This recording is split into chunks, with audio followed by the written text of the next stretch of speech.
O cara que criou o conteúdo adulto, que muita galera se diverte aí, ele criou esse conteúdo para zombar da fé, para zombar de Jesus Cristo. Existe um vídeo por aí, tá, com esse tema, de um cara que traz esse assunto, ele joga dessa forma, que o cara que criou o conteúdo adulto, ele fez isso com o objetivo de zombar da fé, de zombar de Jesus Cristo. Bem, vamos começar da seguinte forma. Você sabe que eu tenho um compromisso com você aqui de entregar as coisas sem sensacionalismo, sem inventar uma headline assim para poder te chocar, para chamar a sua atenção e fazer você acreditar ou ficar mais disposto para ouvir o que eu tenho aqui dizer, porque eu fui alarmante, eu fui sensacionalista com você. Eu não faço isso e talvez seja um dos motivos porque os meus vídeos eles não têm uma entrega aí satisfatória, tá? Então, infelizmente... Bom, vamos lá. Eu quero falar desse tema. Então, existe um cara famoso aí e os vídeos deles viralizam e ele traz isso, de que o cara que criou a pornografia, ele fez isso para zombar da fé, para zombar de Jesus Cristo. Isso é simplificar demais, tá? Primeiro que, desde quando existe pornografia no mundo? Não foi ninguém do século XXI que inventou isso não. Pornografia já existe no mundo há muito tempo. Você tem em Pompeia, você tem na Grécia, você tem nos povos hindu, né, em arte, sabe, em templos sagrados, em sexo de forma explícita. Você tem gravuras, acho que do século XVIII, se não estiver enganado, japonesa, que você jamais mostraria para o seu avô, para sua avó, para sua mãe, sabe? Então, você tem um sexo representado ali em diversas mídias da época, né? Então, papel, parede, pedra. Cara, pornografia existe há muito tempo. Ela existe no mundo há muito tempo. Agora, nós temos mídias, né, onde se vincula isso hoje com maior facilidade. Então, a internet, as redes sociais e tal, é possível você propagar e jogar isso para mais longe, né? Mas, de certa forma, nós temos ali, talvez, a Playboy, muito conhecida, onde ela ainda trazia essa questão da sensualidade do corpo com, no início, uma certa sofisticação, sabe? Então você tinha ali a nudez, mas era uma coisa mais formatada dentro de um padrão, né? Não era explícito, mas ali você tinha nudez. Al Goldstein, que é o cara que está recebendo esse rótulo de que ele criou a pornografia para zombar de Jesus Cristo, zombar a fé, né? Ele traz uma proposta diferente, de fato. Ele vai trazer aí a coisa realmente mais explícita numa revista na qual ele é cofundador, a revista Skrill, né? Eu acho que esse é o nome. Junto com uma outra pessoa, ele tira aquela coisa que da Playboy, que é mais sofisticada, entendeu? Que é mais contida, e ele traz a coisa ali realmente mais explícita, mais intensa. E o próprio diz qual foi a motivação dele.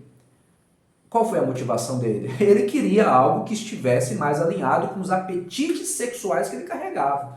Então ele aproveita uma situação, aproveita algo que ele sente, ele joga isso ali para essa revista e tem muito sucesso, né? Muita gente vai para cima disso. Onde é que está a questão dele com a fé, com a religião? Realmente ele é um cara que é contra a religião. E um dos motivos tem a ver com a hipocrisia, né, a qual ele destacava, principalmente na questão sexual. Porque havia uma galera, né, com seus desejos ali escondidos, que ia lá para Playboy, comprava escondido e tal, e ele é um cara que ele sofreu muito com a repressão disso, né, de não poder falar de sexo, de não poder expressar e tal. E ele é um cara que ele trouxe esse negócio, ele jogou isso pra fora. Não tô falando que é certo, nem tô defendendo não. Porque eu acho que a forma como ele fez, eu acho que foi uma forma que prejudicou e atrapalhou a vida de muita gente. Mas eu estou falando na questão da repressão. E a igreja, ela tem sim um impacto muito negativo no que diz respeito a desejos sexuais. O impacto dela é muito negativo, tá? Não estou falando da Bíblia, estou falando da maneira como a igreja e praticamente todas as igrejas trouxeram o tema da sexualidade. O assunto ele incomoda, ele é chato pra caramba, mas sim, a igreja ela é muito responsável a respeito de como as pessoas passaram a tratar o sexo. Porque o sexo foi colocado à margem, né? O desejo sexual foi colocado à margem. Você tira da luz, você joga para a escuridão, porque é feio, porque é sujo, porque é pecado. É o pecado original, né? Então essa maneira de olhar para o sexo como sujo, pecado e feio, não fala sobre isso. você sente isso, isso é coisa do demônio e tal, fez com que as pessoas levassem esse tema para a escuridão, para as tabernas, né, para o escondido mesmo, para aquilo onde você não fala a respeito desse assunto. Só que as pessoas têm hormônios, as pessoas têm libido, as pessoas sentem. Só que é pecado, então elas reprimem, elas seguram isso. O que vai acontecer? O efeito rebote. Aquilo que você tenta segurar para evitar, você potencializa, você descarrega depois, você vai lá e faz. E quando você faz é prazeroso, é intenso, é forte, é maravilhoso. Uau! E aí depois que, sabe, que some aquele momento, né, que diminui a excitação, que baixa o seu tesão, aí a consciência vem, aí vem a moral, cara, que feio, que sujo que você fez, meu Deus, aí você se sente mal, sabe, depois. Então, e isso aí acaba alimentando esse ciclo, tá? Até esse se sentir mal depois e tal, acaba alimentando o ciclo, porque você vai continuar escondendo, você vai continuar jogando para a margem. Então a religião ela tem sim responsabilidade em cima desse tema. No entanto, Al Goldstein, ele traz como motivação para a revista nenhum fator de fato que seja assim, meu ódio a Jesus, odeio religião, odeio Jesus. A motivação está no seu apetite sexual, no desejo que ele carrega, nas vontades que ele tem, e sem nenhum pudor. Ele entende que as pessoas elas sentem isso e que a igreja ela sabe, tenta, né, abafar isso aí e tal, e ele leva a coisa para o explícito e joga para a revista, né? Então, ele não é o criador da pornografia, o sexo explícito existe muito antes dele, já acontecia, mas nós podemos observar no comportamento dele um ponto interessante. Uma pessoa que atingiu, sabe, aquela coisa do desejo e que quer mais e não conseguia nada que pudesse refletir da forma como ele queria, e ele escolhe então fazer isso ele mesmo, junto com uma outra pessoa. Ele traz então esse tema da revista e leva a coisa explícita, tá? E depois isso vai escalando e vai chegar a você teve uma época no telefone, né, onde você ouvia ali uma mulher, alguém falando coisas e tal, e as pessoas se excitavam com isso, né, telefone. Depois você tem não estou em ordem cronológica agora, tá? Mas você tem artigos eróticos, né? Isso é tudo sempre muito escondido, né? Nossa, numa conta telefônica, se tava lá algo relacionado, a pessoa que ligou ficava doida e todo mundo negava, né? Não fui eu, mas estava lá, alguém da casa tinha ligado, mas ninguém assumia quem é que ligou. Então sempre nesse contexto assim, nossa, de feio, pecado sujo e tal. E vai evoluindo até chegar naquilo que nós hoje chamamos de fato de conteúdo adulto, né? A pornografia, sabe? Aquela coisa ali no videozinho e tal, até chegar a esse ponto. Mas não foi ninguém no século 20, 21 que criou a pornografia, não. A pornografia existe no mundo há muito tempo, tá?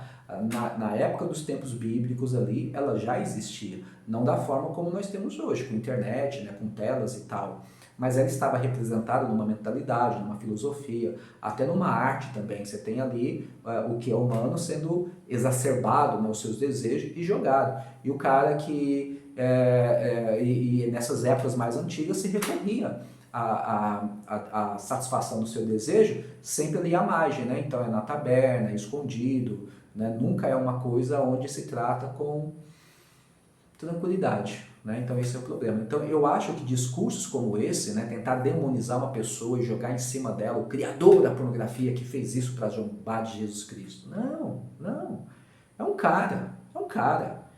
cara que nos seus desejos, né, reprimindo ali há muito tempo, chegou o momento que o cara ele resolveu dar satisfação aos desejos que ele tinha e aí criou a revista com essa finalidade. Assim como qualquer pessoa hoje pode ter uma ideia e fazer qualquer coisa, e não com o objetivo de zombar, embora ele tenha sido até preso por causa de alguma arte que ele havia criado em relação a Jesus, porque ele tinha realmente uma resistência, sabe? Tinha uma agressividade em relação à religião. A religião para ele era a pior coisa do mundo. E me parece, isso sou eu que estou falando, que talvez isso tenha sido realmente por causa da questão sexual, né? Onde ele me parece ser um cara muito aberto para isso e tendo limitações, e a religião no seu papel, infelizmente, ela assumiu, né, um papel de repressora do desejo sexual, e aí ele a viu como inimigo e começou a tratar como inimigo, né? Como a grande culpada que está atrapalhando ali as pessoas. Mais ou menos nesse sentido. E aí então, né, chega a revista. Mas não é o cara que criou para zombar de Jesus Cristo. É um cara, um ser humano normal, como qualquer pessoa, que criou algo para dar satisfação, para dar vazão àquilo que ele próprio carregava, e ele compartilhou isso com o mundo, tá? Então ele não é o grande culpado. Agora a responsabilidade é a responsabilidade de cada um. Você vai consumir, você vai assistir, você vai fazer, isso te faz bem, isso te faz mal, te faz um homem melhor, te faz um homem pior, né? Te faz uma pessoa, uma mulher melhor, uma mulher pior, né? Qual é o impacto que isso tem na sua vida? Essa é a reflexão mais importante, não caçar o inimigo aí, o criador que fez, olha, ele fez isso, não. A questão é o que você está fazendo. Esse é o ponto, tá certo? Meu nome é Ricardo Santos, Desejo Comportamento é o nosso tema aqui, fica comigo. Se você não for inscrito, se inscreva nesse canal para dar aquela força, compartilhe esse vídeo aí também, né, para poder ajudar a nossa mensagem a chegar mais longe. Beijo, um abraço, tchau, deixa o like.